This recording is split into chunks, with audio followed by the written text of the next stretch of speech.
Back for our fourth fight of the evening. Jamie the Haymaker here with Chris Clark. Ready for Lee Crawford from Goliath MMA. A massive crowd behind him. Taking on Thomas Sands, Kombat Performance Academy. Paul Crosser getting this underway. Rangy southpaw is Crawford. Yeah, two big, tall fighters here, so... Nice question mark kick as well. You could see how flexible Lee Crawford was during the intros. So no surprise that he'll go headhunting at some point with the high kicks, no doubt. Takes that nice leg kick though there.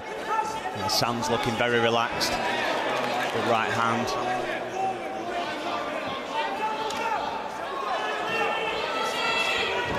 Tricky, there's such a rangy southpaw though. Crawford using that range perfectly so far. A good left hand to the body from Crawford. Answered back with a roundhouse from Sands, but then a head kick from Crawford. Looks like he's been itching for this moment for a while. Oh. Sands, oh, beautiful right hand! Gotta get them hands back up though, as Crawford. And that stuns Crawford for a moment. And now this is where Sands wants this. Hunting that single and finally completes. Big right hand that. Yeah, it really, really was. Both debut guys here as well. A lot put it on the line today, early on in their careers. And now we're seeing Crawford similar to Greg Picken in the previous contest. Long limbs, seeing what he can do. Will he go high? The difference is here though is Crawford is using that rubber guard really effectively there, so he can actually go into a choke from here as well. It's like the boogie choke. Yeah, grabbing the fence there and getting a warning from referee Paul Crossley. He's just not in the position to do much with it. He's controlling with it very well, but he is really crammed in against that cage and stacked at the moment. His hips aren't down. So Sands doing all of the right things at the moment, and he's been forced to let it go. Yeah, he was using the rubber guard effectively as a hold, but the pressure from Sands was probably too much on that leg, and he's had to let it go, but he's looking to go back again for it. See that left leg creeping up every now and then. He's turned out a little bit, so he may look to go for an armbar if he can start to isolate here. Yeah, Sands just sitting heavy in his base for a moment there. Crawford trying to get some form of lateral movement. Sands, like I say, I think he's just trying to get the position to stack him in against the cage, make life as uncomfortable as possible, and then throw some shots. But Crawford's tied him well up at the moment. Yeah, he's tying it perfectly. But again, Sands is just looking to pressure through against that cage, using that head pressure. And Sands not doing much on top, not for want of trying. He's not been able to get much off. Crawford has basically locked him up from the bottom. Yeah, he's done a good job of locking up and sort of nullifying anything from the top. And this is what we were saying in one of the previous fights now.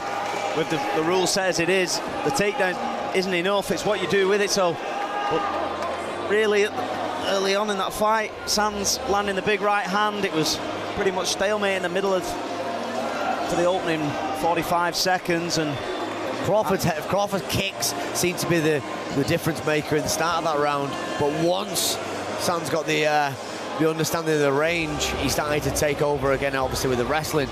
But I'm interested to see what's going to happen in the second round with Crawford, if he's going to come out using that range again, using that front kick. Yeah, he did well to recover, to be fair, because he waved Sands on when just after the shot, but just for a moment it did stun him. He seems okay now. Both guys look relatively well conditioned as we get set for round number 2.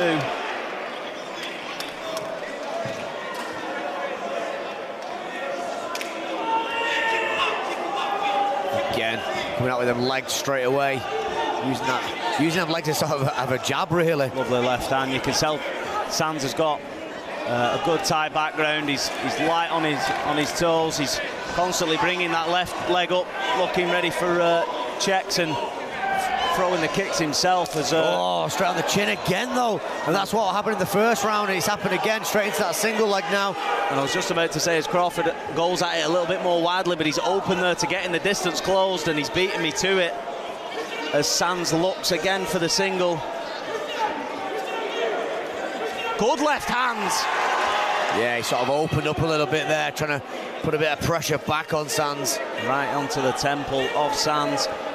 Goes the left hands, and Sands trying to wheel him round, but Crawford's balance utterly superb there. Really well done. And a big kick then. That was close to the head kick as well. But big right hand again from Sands. And that's what I'm saying about that stand-up background. It's very visible. You usually catch that leg and sweep. Big head kick from Crawford. That's another question mark kick we've seen here from him in this fight. And both of them landed. That one was even more flush than the first. And we have got a fight going on, ladies and gentlemen. Big right hand over the top from Sands. Starting to tire a little bit is Crawford. You can see him on the back foot, taking a little breather, but lovely inside leg kick there. Always got to watch him with the southpaws. That inside of the left leg. Just both guys have found, I think they've found a little bit of respect for each other. They've both landed. And a big head kick again from Crawford. And Sands he's eaten two of them for dinner. Yeah, he has indeed, and he's going for that high crotch now. Can't quite link them hands up, but he's gone just below. Can't change that level now, but he's got some good pressure with the hands connected. Say closing the distance again, looking for that lovely takedown. Gets the scoop on the left leg. So into that again, you get that buggy choke from here.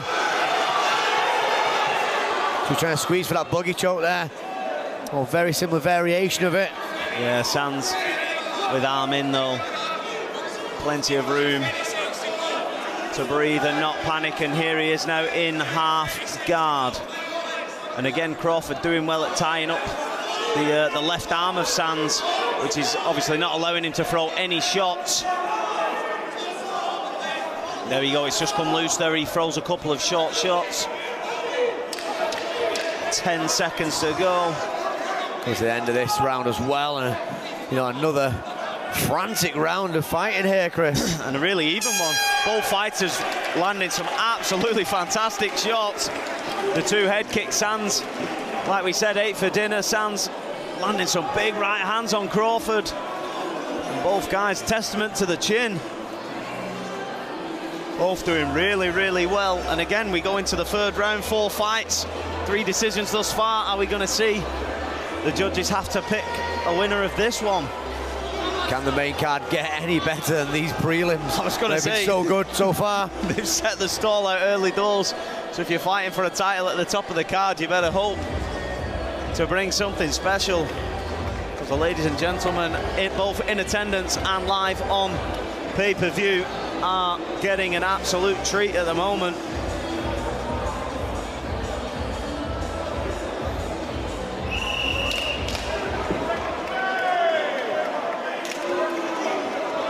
We are set for round number 3. Lee Crawford in the blue corner, the white trunks, and Thomas Sands, the red corner and the black trunks. If you're just joining us, we are on fight number 4 of a fantastic card thus far here at XK Fighting Championships. Let's see if he goes for that head kick again. That we've seen catch twice in the last round. Lovely body kick. I heard just as much. Good right hand from Sands.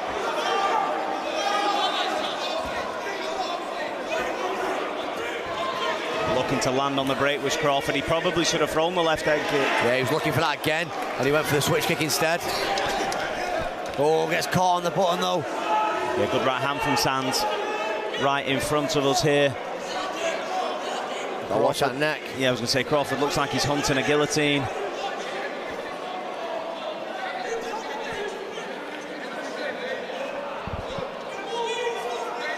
Bit of a stalemate here in the position against the fence. Sands looking to break the grip. Excellent use of the knee there. And now he's gone hunting the single. Yeah, he's doing a good job for hunting as well. He's got hold of that single. But Crawford using that crossface there to stop it. And that's the only thing at the minute stopping it. Going crossface. And I think if he pulls up on that, he does eventually complete. I was going to say, if he pulls up on that, he might be able to reverse the position. But I think Sands sort of noticing that, ending up here in half guard. Yeah, it's a nice position to sit in, though, against the cage. And if you get that head on the other side, he can start to throw some shots down as well. That's it, Crawford's doing all the right things at the minute. He's got the overhook on Sands' right hand, his head position, he's tried to go to the right side, like you said then, Jamie, but Crawford using that moment to sweep and get back to his feet. Yeah, he did a good job to attack that outside single again, though, to keep him pressured against the fence. He can now go to the ankle pick from there as well. He can let go one on there, maybe pull that knee and drive him back down. He's allowed his head to go inside on the chest, so he is in a bit of a worse position than he probably should be at this point. Yeah, I was going to say, if he can free up that right hand here. Which he has done there, but this allows the attacks now from the bottom. Watch inverted triangles from this position from Crawford. This looks like he's trying to hunt something. He's got one of the arms tied in, but he's looking for the inverted triangle from here, but he's not going to get it from that position. It looks like he's going off that boogie choke again. Good left hands from Sands there now, finally able to find some space to throw the shots.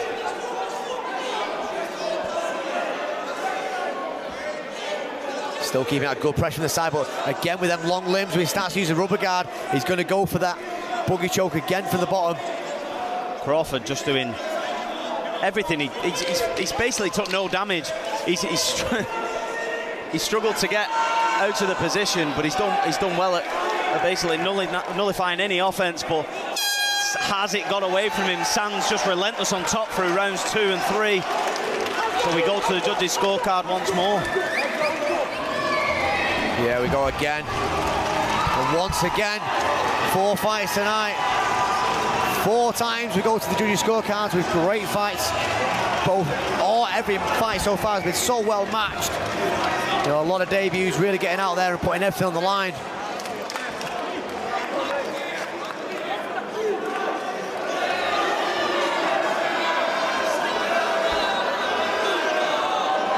But we go up to our judges' decision now with Chris Clark getting in the centre of the cage to give that decision himself.